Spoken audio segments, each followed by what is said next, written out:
పెట్టి ఇప్పుడు అరుంధతి హాస్పిటల్ ఇప్పుడు నాకు ఒక ఎప్పటి నుంచో అంటే నాకు చిన్నప్పటి నుంచి ఒక కోరిక, ఏదైనా ఒకటి నేను మంచి పని చేయాలా అంటే నా పేరుకి అగేన్స్ట్ గా అరే ఆయన ఈ పని చేయగలుగుతాడు, ఈ మంచి పనులు చేస్తుండు అనేది ఒకటి రావాలా అనేది నాకు ఒక చిన్నప్పటి నుంచి ఎందుకో ఒక అప్పుడు మా చిన్నప్పుడు ఫ్రెండ్స్ తోటి కలిసి కూడా చిన్న చిన్న యాక్టివిటీస్లలో కూడా పార్టిసిపేట్ చేసుకుంటూ అట్లా వస్తున్న క్రమంలో ఇది కూడా నాకు ఎప్పటి నుంచో ఒకటి పడ్డది. ఆ పడ్డప్పుడు అరుంధతి హాస్పిటల్ ఎస్టాబ్లిష్ చేయాలని అనుకున్నాను, ఫ్రీగా మొదలు పెట్టాలి దాన్ని అనేసి. అదేవిధంగా లక్కీగా ఏంటంటే మా మదర్ పేరు పెడదాం అనుకున్నా.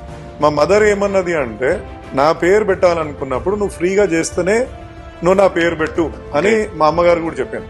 సో ఇక్కడ రెండు ఆశయాలు, అక్కడ మా మదర్ ఆశయము నా ఆశయం ఒక నిజంగా చెప్పాలంటే ఒకటే, అంటే ఒకే విధంగా అనిపించి ఇంకా నాకు బలం అనిపించింది. అంటే రేపు నేను దీని మీద ఎంత పోయినా రేపు నన్ను ఇప్పుడు ఇంట్లో వాళ్ళు కూడా సమర్థించగలగాలి. ఇప్పుడు అంత డబ్బు ఖర్చు పెట్టి ఎక్స్పెన్సివ్ ఒక హాస్పిటల్ ని మెయింటైన్ చేయాలంటే కోట్ల రూపాయల పెట్టుబడి పెట్టి జీతాలు ఇచ్చుకుంటూ నడిపించాలంటే అంత ఈజీ కాదు అది. సో ఆ క్రమంలో ఏంది అంటే నాకు ఒక మా అమ్మగారి నుంచి కూడా సపోర్ట్ వచ్చినప్పుడు నాకు బలం అనిపించింది. సరే ఇవాళ చనిపోయినప్పుడు ఇవాళ ఏం కట్టుకపోమ్మని అల్టిమేట్ గా ఏంటి, మనం ఏదైనా మంచి పని చేస్తే అది గుర్తుంటది ప్రజలకు. మనం మంచి చేయలేదనుకోండి ఎవరు గుర్తుపెట్టుకోండి. సో ఒక మంచి పని చేయాలి, వీలైతే ఒకరిని మన పేరు గుర్తుపెట్టుకునే విధంగా ఒక మంచి పని చేయాలనే ఉద్దేశంతో హాస్పిటల్ ఇవాళ సుమారుగా నిజంగా చెప్పాలంటే నాకు ఇవాళ ఎంత ఆనందంగా ఉంటదంటే ఇవాళ సుమారు యావరేజ్ గా ఒక 1000 ఓపీ నడుస్తుంది.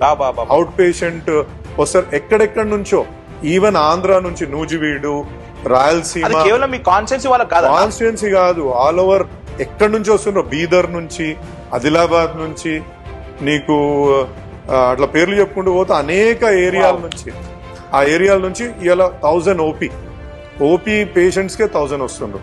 అదే విధంగా సుమారు 200 మంది ఐపీగా అంటే ఆపరేషన్స్ అయ్యో వివిధ కారణాల వల్ల బెడ్స్ పైన 200 మంది ఉంటారు అక్కడ. యావరేజ్ గా చెప్తున్నాను, అంటే ఒకసారి 250కి పోవచ్చు, 150కి రావచ్చు, అట్లా 200 మంది. ఆ విధంగా ప్రతిరోజు 15 సర్జరీస్ మినిమం గా మేము ఇవాళ చేస్తున్నాం. అది ప్రత్యేకంగా ప్రతి ఒక్క ఎంత పెద్ద ఆపరేషన్ అంటే సూపర్ స్పెషాలిటీ సంబంధించినవి కూడా అక్కడ చేస్తున్నాం. మీరు ఏమంటారు ఓపెన్ హార్ట్ సర్జరీ, మళ్ళీ neuro surgery, spine surgery, arthroscopy surgeries, మళ్ళీ నీ రీప్లేస్మెంట్, కిడ్నీలో స్టోన్ ఉన్న ఎండోస్కోప్స్, కలనోస్కోప్స్, ఈ విధంగా చెప్పుకుంటూ పోతే ప్రతి ఒక్కటి గ్యాస్ట్రోఎంట్రాలజిస్ట్ ఉన్నాడు, ప్రతి ఒక్క సూపర్ స్పెషాలిటీ డాక్టర్ అక్కడ అందుబాటులో ఉంటాడు. Great and actually to be honestly ఇప్పుడు మనం వైద్యం అంటేనే పైసలతో కూడింది. బట్ నాకు చాలా ఈ ఇంటర్వ్యూలో కూడా అది ప్రతి ఒక్క వ్యూవర్ మీకు ఏ కష్టం వచ్చినా కార్పొరేట్ హాస్పిటల్ చూసి అవసరం లేదు, కార్పొరేట్ ధీటుగా అరుంధతి హాస్పిటల్ మరి రాజశేఖర్ అనే ఎస్టాబ్లిష్ చేసిండు. మంచి మాట చెప్పినావు. మీ కుల్ల ద్వారా అన్న మీ ద్వారా కూడా నేను ఇంకో 10 మందికి అంటే ప్రతి ఆ వ్యూవర్స్ చూసే ప్రతి వ్యూవర్ ద్వారా ఆ వాళ్ళకి సంబంధించిన 10 మందికి నేను వైద్య సహాయం అందించగలిగితే నా జన్మ ధన్యమవుతుంది. నిజంగా నాకు గూస్ బాంబ్స్ అంటే ఇవే అన్నా కావచ్చు. టు బి ఆనెస్ట్లీ నాకు చాలా మంది నాకు వైద్యం కోసము ఇన్స్టాగ్రామ్ లో మెసేజ్ చేస్తుంటారు, అన్న నాకు ఇది హాస్పిటల్ చేయండి లేకపోతే ఈ ఆపరేషన్ కావాలన్నా. సో ప్రతి ఒక్కరు గుర్తు పెట్టుకోండి, మనసు మీద చేసుకోండి, గుండె మీద ధైర్యంగా చెప్పుకోండి, అరుంధతి హాస్పిటల్ అని ఉంది. రూపాయి ఛార్జ్ లేకుండా మంచి ఏ వైద్యమైనా, ముఖ్యంగా మీరు నీ రీప్లేస్మెంట్ కూడా అది యాక్చువల్లీ హాస్పిటల్ అంటే ఒక జ్వరమో దగ్గు మాత్రలే ఇస్తారు, కానీ మీరు కంప్లీట్ ఒక కార్పొరేట్ హాస్పిటల్ ధీటుగా అరుంధతి హాస్పిటల్ ఉంది. So I'm happy and I'm very proud to take your interview అన్న. మిమ్మల్ని నేను ఒక పొలిటీషియన్ గా చూసినాను, కానీ ఇప్పుడు మీకు ఒక సేవ దృక్పథం కూడా ఉందన్న. అంటే మీరు ఒక విషయం చెప్తున్నారు, నేను ఇంతకుముందు కూడా చెప్పిన single failure, a single word లేకపోతే single thing can't decide is character. Rajasekhar అన్న వ్యక్తి మల్లారెడ్డి అల్లుడై ఉండొచ్చు, బట్ మల్లారెడ్డి వేరు, రాజశేఖర్ రెడ్డి వేరు. ఇది మీరు క్లియర్ గుర్తుపెట్టుకోండి.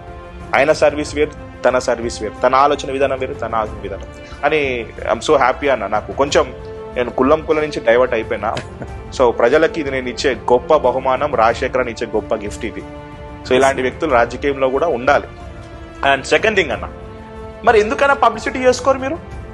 ఇప్పుడు ఒక మంచి కార్యక్రమం మంచి చేసేటప్పుడు కార్యక్రమం ఇలాగేమో లక్షల millions views tick talk Insta reels ఉంటది. ఒక అరుంధతి లాంటి ఒక గొప్ప హాస్పిటల్ గురించి ఎందుకన్నా వైరల్ కాదన్నా? ఇప్పుడు ఏదైనా మంచిదానికి కొంచెం వైరల్ అయ్యే అవకాశాలు తక్కువ ఉంటది. ఏదైనా కాంట్రవర్షియల్ గా మాట్లాడితే అది వైరల్ అయ్యే అవకాశాలు